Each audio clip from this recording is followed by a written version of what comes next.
C'est l'heure de vous informer sur Congo 26 Télévision. Voici les grands titres de cette grande édition du journal du vendredi 24 octobre 2025. Diplomatie régionale, Kinshasa se prépare à accueillir le 9e sommet de la CIRGL, un rendez-vous stratégique pour la stabilité de la région des Grands Lacs. À l'Assemblée nationale, la bataille pour les perchoirs est lancée. Alliance, stratégie et tractation en coulisses rythment cette période décisive. Et Meboji Sangara, Christophe Bosoko Diampoanga seraient dans la course. Est-ce que l'Union sacrée survivrait-elle au regard des frustrations à l'UNC? Et puis, sécurité, après des violents affrontements, la localité d'Ioula, au nord Kivu, retrouve enfin un climat de paix, un soulagement pour les populations locales. Dans un instant, le développement de ces grands titres. Kinshasa se prépare à accueillir en novembre prochain le 9e sommet ordinaire des chefs d'État et de gouvernement de la Conférence internationale sur la région des Grands Lacs, CIRGL, un sommet qui aura pour thème consolidant la paix et la stabilité et le développement dans la région des Grands Lacs. Au total, 8 réunions préparatoires ont lieu avant la tenue de ces assises à Kinshasa. Trésor Kanyaitambi Ikoma pour les commentaires. Au terme de ces travaux qui se tiendront dans sa capitale, la République démocratique du Congo prendra la présidence tournante de la CIRGL. Aussitôt à la tête de cette organisation, plusieurs ambitions du pays de Félix Tshisekedi seront sur la table afin de lui permettre de jouer convenablement son rôle dans la quête de la paix au niveau de la région des Grands Lacs. C'est dans cette logique que le président angolais João Lourenço, président en exercice de l'Union africaine et président sortant de la CIRGL, a reçu un message de son homologue Félix Tshisekedi par le biais de Floribert Anzuluni, ministre de l'intégration régionale. Dans ce message rapporté par la présidence angolaise, le président Tshisekedi a abordé les aspects liés à la mise en œuvre de ces sommets de la CIRGL prévus au mois de novembre prochain à Kinshasa, mais aussi la promotion de la paix, la sécurité, la stabilité et le développement durable qui sont les principaux objectifs de cette organisation. L'accession de la République démocratique du Congo à la présidence tournante de la CIRGL est conforme à l'article 23 du pacte de la conférence. Notons que cette présidence est actuellement assurée par l'Angola qui a dépassé le délai de 2 ans prévu. Christophe Mbosonkodia a annoncé jeudi son intention de se présenter comme candidat président à la Chambre basse du Parlement. Dans sa déclaration, l'actuel 2e vice-président exhorte les élus nationaux à lui renouveler leur confiance. La décision de M. Mbosso intervient après que Meboji Sangara, ancien ministre de l'Industrie, ait démissionné du gouvernement central pour la même cause. Dans l'entretemps, le réseau des jeunes parlementaires et plusieurs ténors de l'Union sacrée de la Nation saisissent l'occasion pour se disputer le poste de 2e vice-président de l'Assemblée nationale. Désormais vacant, Tony Nzolamesso pour le compte-rendu. Qui sont pour? Décidément, la course à la présidence du bureau de l'Assemblée nationale s'annonce rude avec la multitude de candidatures issues d'une même famille politique, l'Union sacrée de la Nation. Selon des analystes, la candidature annoncée de Christophe Mbosso ouvre la voie à une nouvelle bataille politique à la Chambre basse du Parlement. S'adressant aux élus nationaux de qui il sollicite le soutien, le 2e vice-président de l'Assemblée nationale est clair quant à la géopolitique. Il rejette sans détour l'idée d'exclusivité en politique. Pour Christophe Mbosso, le Congo a 26 provinces. Le chef de l'État choisit un Congolais à qui il veut confier des responsabilités. Le vieil homme politique dit ne pas souhaiter qu'un collègue soit écarté à cause de sa candidature. La course pour les restes de poste du bureau de l'Assemblée nationale s'intensifie avec la candidature d'un autre élu de Gungu, Fumu Mapanda Zéphérin, qui lui aussi annonce sa candidature au poste de rapporteur adjoint de la Chambre basse du Parlement congolais, convaincu que l'Assemblée nationale doit être le véritable miroir de la démocratie congolaise. L'élu de Gungu compte s'engager à moderniser les aspects administratifs et communicationnels.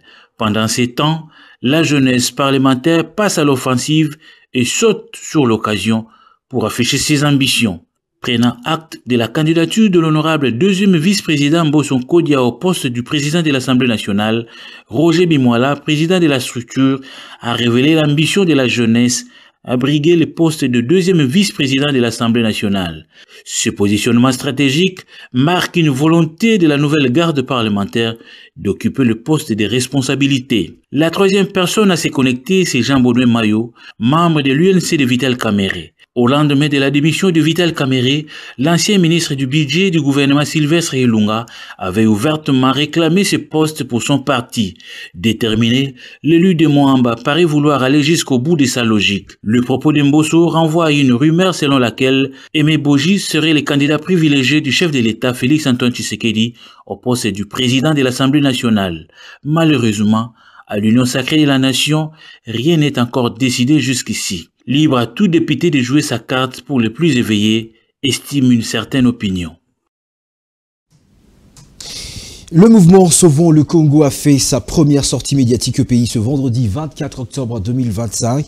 C'était donc au CEPAS à Kinshasa-Gombe, placé sous la présidence de l'ancien président Joseph Kabila. Cette plateforme politique a rendu compte de travaux de Nairobi.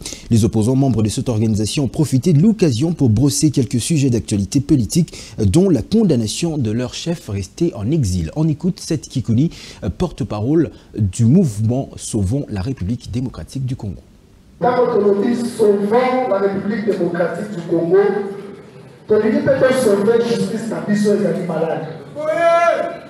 nous voulons, à travers notre plateforme, sauver la justice de notre pays, qui est malade. Nous ne pouvons pas laisser le régime en place l'instrumentaliser. Ce qu'il faut comprendre est que nous sommes en train d'évoluer. Nous n'allons plus subir. Dans le souci de renforcer la transparence et l'équilibre du marché congolais, le ministre de l'économie nationale a lancé le 22 octobre les missions de contrôle économique 2025. Ces opérations visent à lutter contre la fraude, protéger les pouvoirs d'achat des citoyens et assurer le respect strict de règles commerciales grâce notamment à l'utilisation de l'application surveillance des marchés. Meshak Lefaka et Sia. C'est une véritable offensive contre les désordres économiques que vient de lancer le vice-premier ministre, ministre de l'économie nationale, Daniel Mukoko Samba. En donnant le coup d'envoi des missions de contrôle économique 2025, le gouvernement passe à la vitesse supérieure face aux pratiques frauduleuses qui gangrènent le marché congolais depuis plus longtemps. Sous la coordination du directeur de cabinet Albert Kassongo, les inspecteurs économiques sont désormais en ordre de bataille pour traquer les spéculations, la surfacturation et les habits qui étouffent le pouvoir d'achat du consommateur. Cette fois, l'État veut frapper fort. Responsabilité, rigueur et transparence seront le maître mot de cette campagne nationale. Et pour ne rien laisser au hasard, le ministère s'appuie sur l'innovation technologique avec l'application numérique Talo, un outil de surveillance moderne censé rendre les contrôles plus rapides et plus crédibles. Objectif, assainir le marché, garantir la concurrence loyale et restaurer la confiance du peuple dans l'économie nationale. Un signal clair, celui d'un gouvernement décidé à remettre de l'ordre dans la maison et à rappeler que la loi du marché ne doit jamais écraser les citoyens congolais. Théâtre des violents affrontements jeudi entre les terroristes de la FCM 23 et les forces armées de la République démocratique du Congo, appuyées par les patriotes Wazalendo. La localité d'Ioula, en territoire de Walikali, dans la province du Nord Kivu, vit un calme observé dès la matinée de ce vendredi 24 octobre. Les sources locales indiquent que les affrontements ont été particulièrement intenses tout au long de la journée de jeudi. Ces détonations d'armes lourdes et légères auraient retenti dans la zone, plongeant ainsi la population dans une psychose sans précédent. Une alliance stratégique est désormais une réalité entre la communauté Bashi-Bahavu Chinyabuguma et le réseau international des notables Nandé RINN. Ces deux communautés ont signé un pacte dit Obunyawane pour faire face à la détérioration continue de la situation sécuritaire dans la partie est de la République démocratique du Congo. La signature est intervenue le mardi 21 octobre 2025 à l'hôtel Obuira en présence des chefs coutumiers, des hommes d'affaires, des scientifiques et d'autres leaders. Détail avec Alain Magourou Bachigé. La communauté Bashi-Bahavu Chinyabuguma et le réseau international des notables Nandé, RIN en sigle, ont résolu de créer une alliance stratégique pour exprimer leurs profondes préoccupations et leur solidarité avec les populations victimes dans les provinces du Kivu et de l'Ituri. Les signataires du pacte Obunyawane ont, dans une déclaration de circonstances, condamné avec fermeté la poursuite des attaques, les déplacements massifs des civils et les pillages des ressources naturelles, résultant de l'agression du Rwanda à travers l'AFC M23. Les signataires du pacte Obunyane n'ont pas manqué de souligner que cette situation viole la Charte des Nations Unies, l'acte constitutif de l'Union africaine et les principes du bon voisinage. Le pacte Obunyane réaffirme son attachement indéfectible à l'unité et à l'intégrité territoriale de la RDC et appelle à la finalisation rapide du processus de Doha et de Washington, en y associant les communautés directement concernées. Le pacte Obunyane réaffirme son attachement indéfectible à l'unité et à l'intégrité territoriale de la RDC et appelle à la finalisation rapide du processus de Doha et de Washington, en y associant les communautés directement concernées. Il soutient la mise en place des dialogues nationaux inclusifs sous la conduite des institutions de la République pour restaurer la paix, la sécurité et la cohésion nationale. Les deux communautés réitèrent leur adhésion aux efforts de paix et de réconciliation menés sous la haute autorité de son Excellence Félix Antoine Tshisekedi Tshilombo, président de la République, et appelle à la mise en œuvre effective de la résolution 2773 du Conseil de sécurité des Nations Unies. Déterminé à bâtir une république forte, unie et fraternelle, fondée sur la paix, la justice et la dignité de tous, les communautés Bashi-Bahavu et Nande exhortent les autorités nationales à renforcer la diplomatie et la défense du territoire. Elle exhorte les autorités nationales à renforcer la diplomatie et la défense du territoire, les partenaires internationaux à soutenir activement les efforts de paix du gouvernement et toutes les communautés congolaises à s'unir dans la dignité, la solidarité et le respect des droits humains. Une commission de suivi a été formée pour assurer la continuité du processus. Lancés en juin 2025, les travaux de la boucle de Kisontou donnent un nouveau souffle à la ville. Cette cité emblématique connue pour son jardin botanique connaît une véritable métamorphose. Modernisation des routes, assainissement et aménagement urbain. Kisontou change de visage et se prépare à écrire une nouvelle page de son développement. Eunice Kimpembe pour le détail. À Kisontou, le travaux des voiries changent peu à peu les décors de cette cité, longtemps jetée dans les oubliettes. Partout où il y a quelques mois, les routes étaient impraticables, surtout en saison de pluie, la population découvre aujourd'hui des artères bien tracées, drainées et déjà partiellement asphaltées. Les habitants de Kisontou n'en reviennent pas. Pour beaucoup, c'est un véritable soulagement après des années de calvaire. Vraiment, nous sommes tellement très contents pour l'état de la route.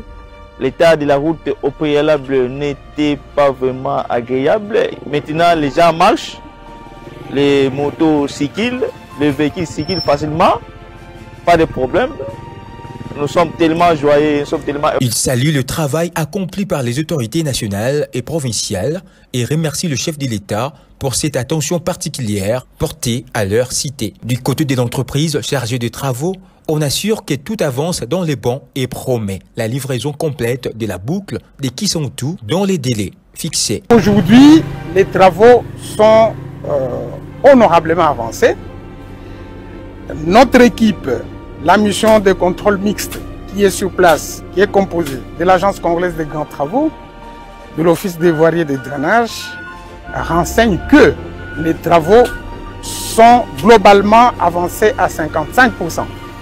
Et ces travaux concernent notamment la réalisation des assainissements ainsi que les couches de base. Là où nous nous trouvons, si vous remarquez, il y a des engins à côté qui circulent. On est en train de mettre la couche de base.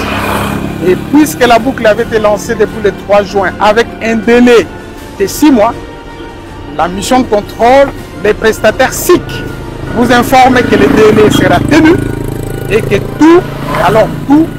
la boucle en tant que telle sera livrée dans le délai. Entre modernisation, espoir et renaissance, Kisontou semble retrouver sa splendeur d'antan à se demander si cette métamorphose marquera le début d'une nouvelle ère d'infrastructures durables pour tous les Congo central. Négligé, voire ignoré par le commun mortel quinois, le déguisage, une technique du domaine de l'esthétique, pourtant incontournable dans le monde du cinéma au niveau international, est loin de retrouver sa place en République démocratique du Congo, surtout dans le cinéma congolais. Curieux de se faire une idée de ce métier, notre confrère Tony Nzela Messo a interrogé une apprenante dans le domaine lors d'une cérémonie liée à la pratique du déguisage. Suivez.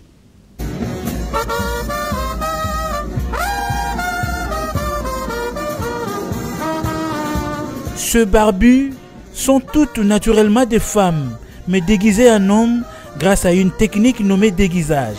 Ce qui visiblement le transforme en homme pour incarner le rôle de l'époux dans ses faux mariages. Dej Luzolo explique. L'importance dans le métier à théâtre, film. Et pourquoi tout ça le déguisement? Son importance, c'est plus dans le film ou théâtre. Pourquoi le déguisage? Il peut arriver que dans un film ou par manque d'hommes, là que nous appliquons le déguisage pour combler les vides.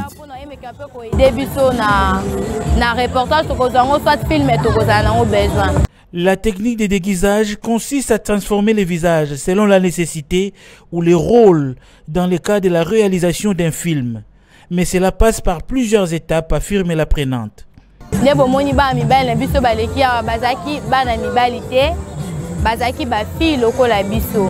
Ceux qui sont passés sont tous des femmes comme moi, mais nous les avons déguisés en hommes. Comme outil, nous commençons d'abord par placer les bonnets pour protéger les cheveux. Nous employons les mèches en les coupant pour les utiliser avec colle. Nous les posons pour donner forme aux cheveux et à la barbe pour terminer avec la coiffure normale.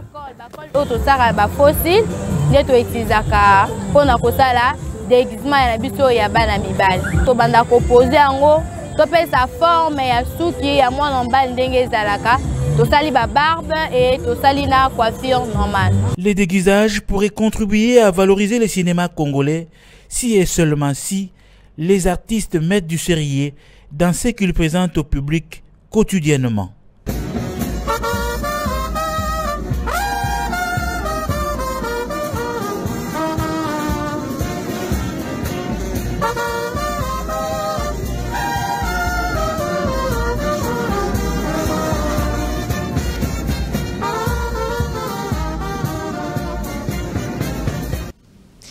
C'est déjà la fin de cette grande édition. Voici les rappels des principaux titres. Diplomatie régionale, Kinshasa se prépare à accueillir le 9e sommet de la CIRGL, un rendez-vous stratégique pour la stabilité de la région des Grands Lacs.